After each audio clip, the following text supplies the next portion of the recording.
Good morning, all students. Let's come. Now we start in our science class 8th, chapter 1. जैसे हम लोगों ने पिछली कक्षा में हम लोगों ने फसल के बारे में सिंपल सा पढ़ा था। आज हम लेसन फर्स्ट के बारे में पढ़ने वाले हैं। तो आपके साइंस क्लास में क्लास 8th का चैप्टर 1, उसका नाम क्या है? Crop production. तो हम लोग किसके बारे में पढ़ने वाले हैं? क्रॉप प्रोडक्शन मतलब कि फसल उत्पादन। क्रॉप का मतलब होता है फसल, प्रोडक्शन का मतलब होता है उत्पादन। तो हम लोग देखेंगे जैसे हम लोग जानते ही हैं, सभी जीवों को जीने के लिए भोजन पानी इनकी आवश्यकता होती है। तो ऐसे अब ये भोजन और पानी है। अब भोजन किन किन रूपों में होता है? तो हम लोग शाकाहारी भोजन, मांसाहारी भोजन, ये विभिन्न प्रकार का है। तो हम लोग जो देखने वाले हैं मेनली वो है क्रॉप प्रोडक्शन।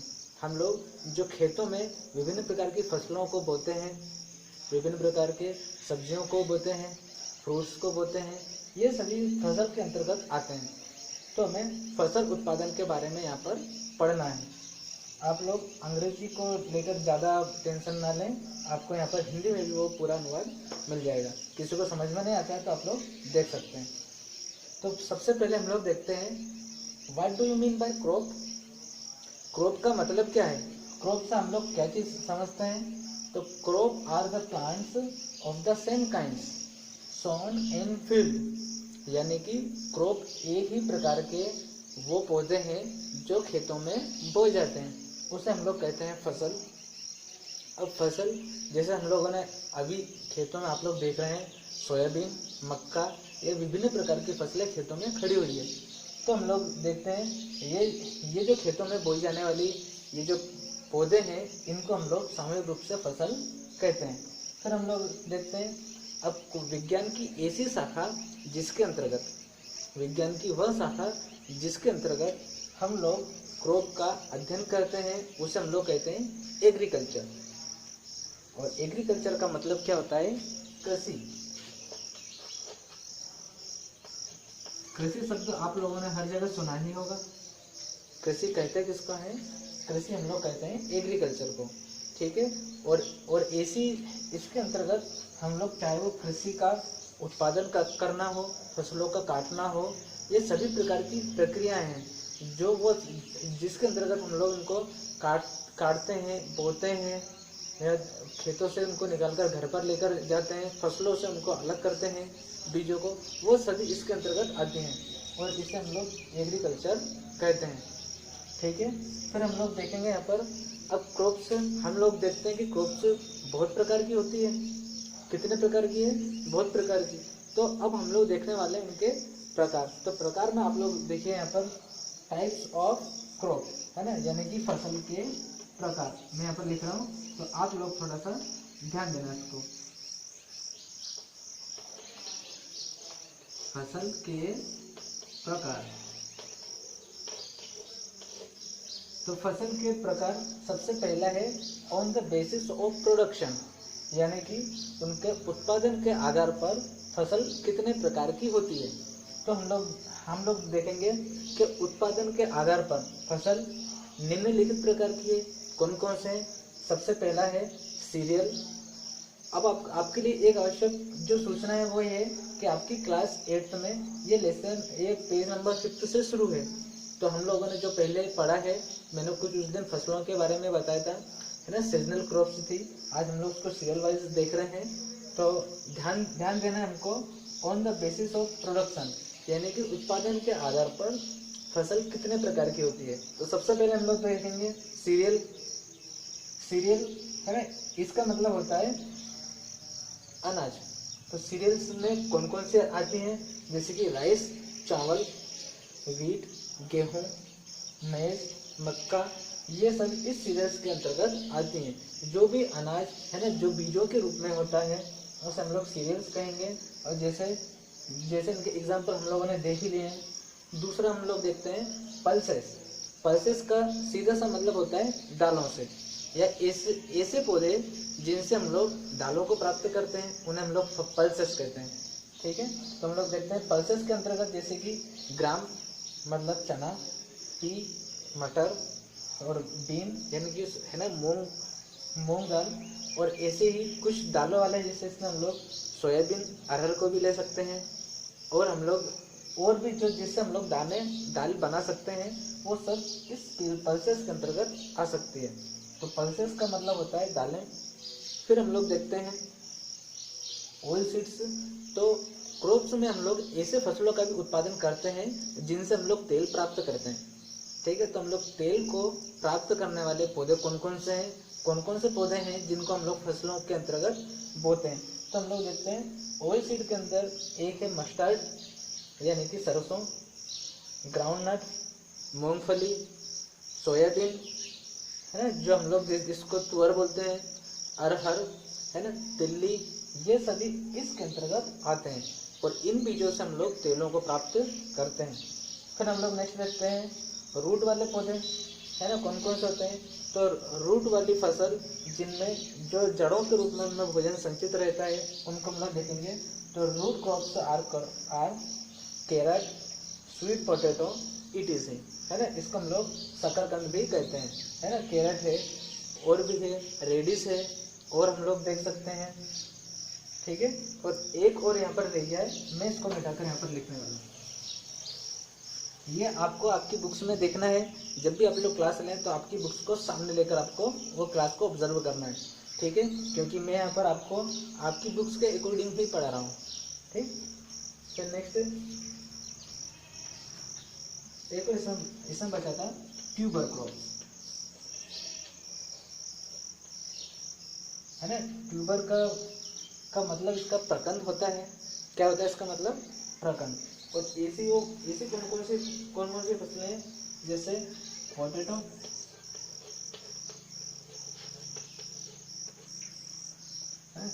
जिंजर, ETC, ये फसलें इसके अंतर्गत आती हैं, ठीक है। फिर हम लोग देखते हैं, अब हम लोगों ने देख लिया एक ही प्रकार फसलों के उत्पादन के आधार पर। अब हम लोग दूसरा देखेंगे यहाँ पर on the basis off season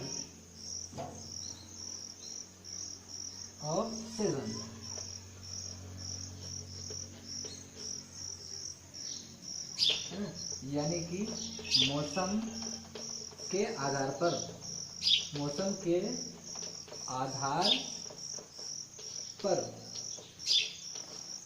हम लोगों ने पिछली कक्षा में इसी पर हम लोगों ने चर्चा की थी। आइए अब हम लोग देखते हैं इसके बारे में विस्तृत तरीके से, ठीक है। तो पहला हम लोग ये इसके अंतर्गत हम लोग मौसम के आधार पर फसलों को किस प्रकार से बांट सकते हैं। तो आइए हम लोग देखते हैं। सबसे पहला हम लोग लेंगे यहाँ पर खरीफ क्रॉप। कौन सी क्रॉप लेंगे हम लोग? खरीफ क्रॉप। फिर हम लोग यहाँ पर लेंगे रबी क्रॉप, और फिर हम लोग यहाँ पर लेंगे मनी क्रॉप।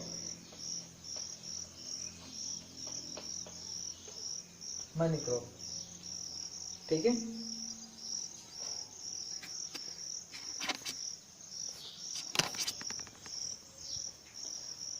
ओके, तो आइए अब हम लोग देखने वाले हैं फसल को on the basis off season.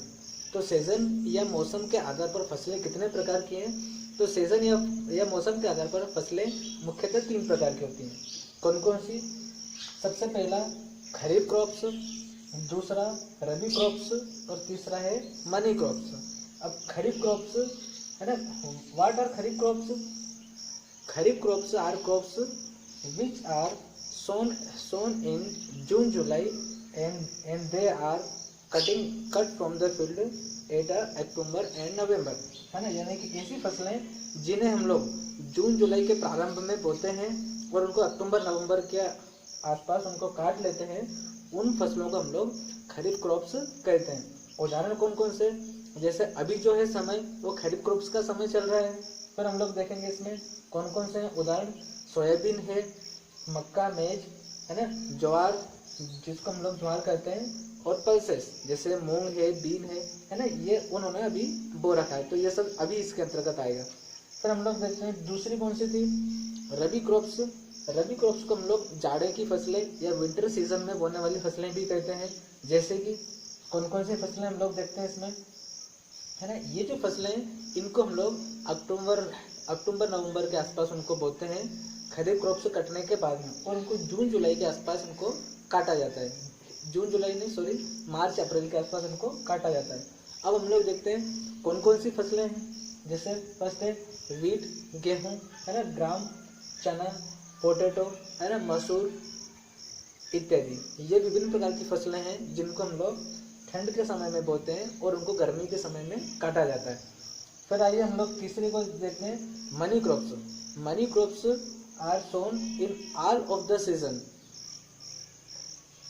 यानी कि ये जो मनी क्रॉप्स है इनको हम लोग पूरे वर्ष भर बोते हैं, और इनको सीधा सा मतलब ये है कि इनको बोने के बाद में जब इनको बाजार में बेचने जाते हैं तो उनको नगद, है ना, नगद पैसा प्राप्त होता है, और इसलिए इसको हम लोग मनी क्रॉप्स कहते हैं। अब इसके अंतर्गत कौन कौन सी चीज़ें आती हैं, तो आइए हम लोग देखते हैं वेजिटेबल्स में सभी प्रकार की सब्जियां, है ना, वो सभी इसके अंतर्गत आती हैं। फिर हम लोग देखते हैं फ्लावर्स, इनको भी हम लोग साल भर बो सकते हैं, तो ये भी आते हैं। ठीक है, अब हम लोग उसके बारे में पढ़ेंगे आगे। नेक्स्ट,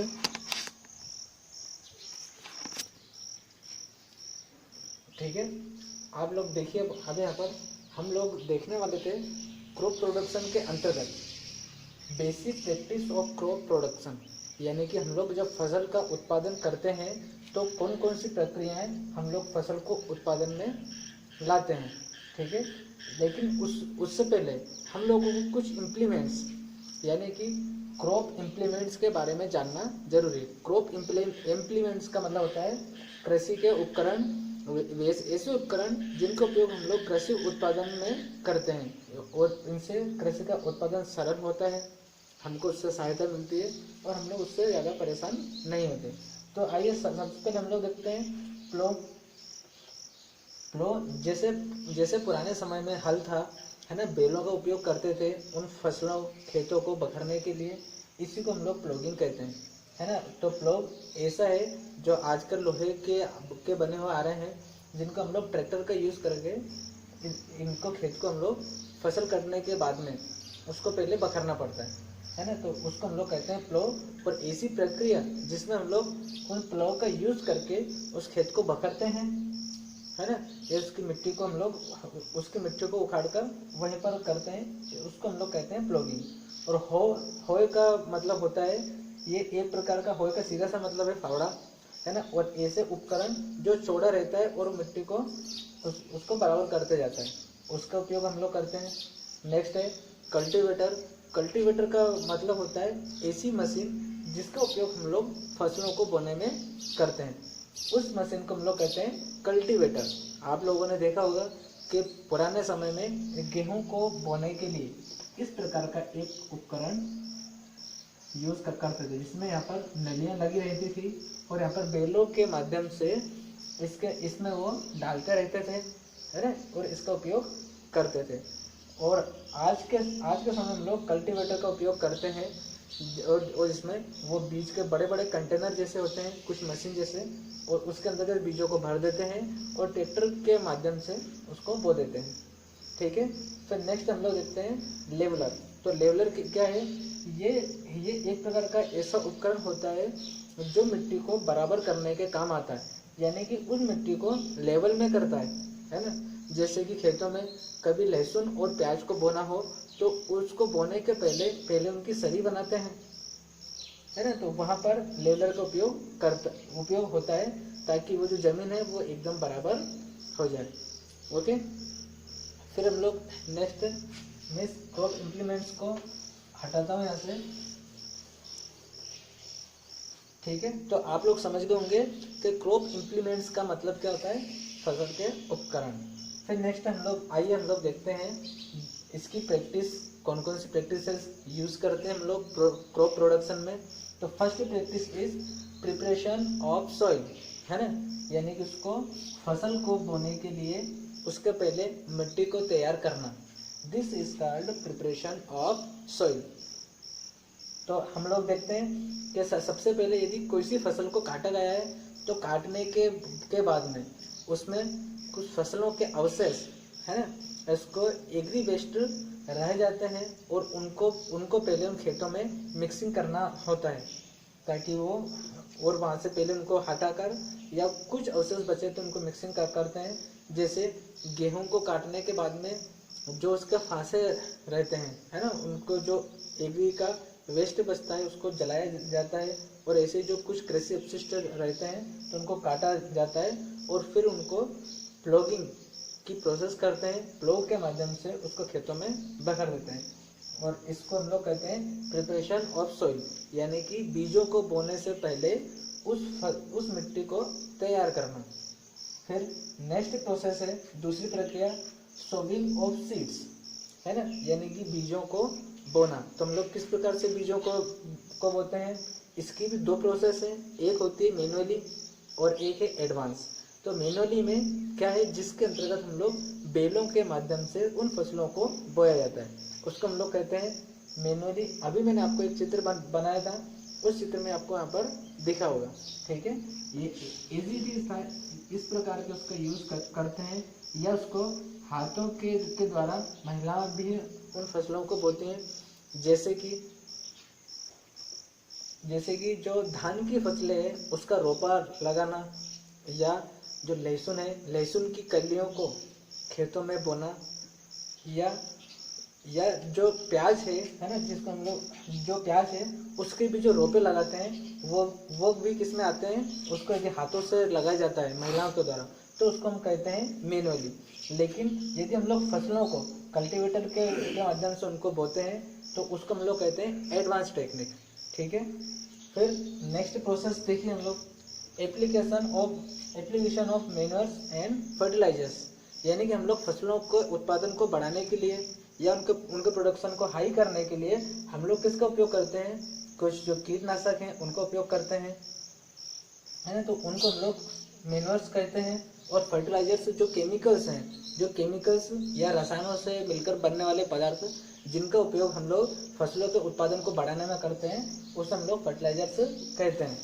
तो इनका दोनों का उपयोग हम लोग बीज बोने के बाद में जब पौधा थोड़ा बड़ा होता है तो वहाँ पर फिर इनका उपयोग आवश्यकता के अनुसार किया जाता है, ठीक। ये हमारी तीसरी प्रोसेस थी। फिर हम लोग देखते हैं उसके बाद वाली प्रोसेस आती है weeding. What do you mean by weeding? Weeding का मतलब होता है ऐसे अनवांटेड प्लांट्स या पौधे जो फसलों के साथ उगाते हैं और उन फसलों को ही नुकसान पहुंचाते हैं, तो उसको हम लोग कहते हैं वीड्स।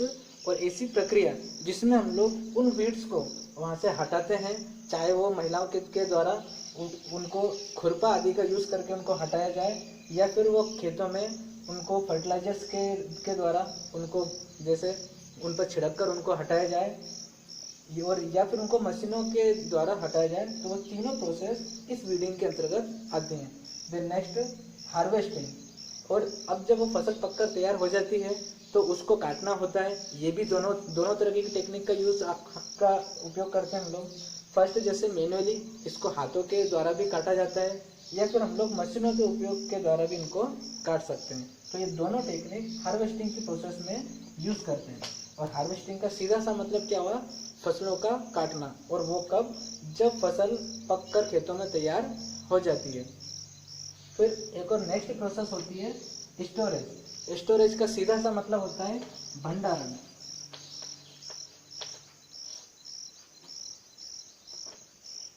अब भंडारण जब हमारी फसल पककर रेडी हो गई, हम लोगों ने उसको खेतों में से निकाल भी लिया, और फिर उसके बाद उनको बचाने के लिए जब तक उनको मार्केट में सेल नहीं किया जाए तब तक उनको एक अच्छी जगह पर सुरक्षित रखा जाएगा।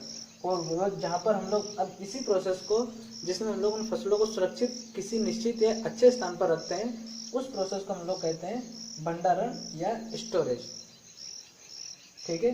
तो हम लोगों ने यहाँ पर आज का क्रॉप प्रोडक्शन की जो प्रैक्टिसेस देखी, क्रॉप इम्प्लीमेंट्स देखें, क्रॉप क्या है वो चीज़ देखी, और इम्प्लीमेंट्स के अंतर्गत कौन कौन से उपकरण होते हैं वो सब देखें। एक बार मैं यहाँ पर फिर से बताने वाला हूँ कौन कौन सी वो प्रैक्टिसेस हैं, तो ध्यान से देखना सभी लोग। फर्स्ट प्रैक्टिस है प्रिपरेशन ऑफ सॉइल, मिट्टी का है, उसको प्रिपेयर करना, तैयार करना। दूसरा है सोविंग ऑफ सीड्स, बीजों को बोना। तीसरी प्रोसेस है application of manures and fertilisers, यानी कि खाद और कीटनाशकों का उपयोग करना। फिर चौथी प्रोसेस है वीडिंग, यानी कि जो अनवांटेड प्लांट्स हैं उनको खेतों से हटाना। फिर नेक्स्ट प्रोसेस है हार्वेस्टिंग, जब फसल पककर तैयार हो जाती है तो उसको खेतों से काटना, है ना, या उनको वहाँ से इकट्ठा कर एक निश्चित स्थान पर लेकर आना। अब जब फसल वो रेडी हो जाती है फिर उसको हम लोग एक निश्चित स्थान पर, ताकि वो सुरक्षित रहे, तो उस प्रोसेस को हम लोग कहते हैं स्टोरेज। या और ये बड़े बड़े आजकल हम लोग बड़े बड़े कमरों में या वेयर हाउसेस का उपयोग स्टोरेज के रूप में करते हैं। Okay, thank you.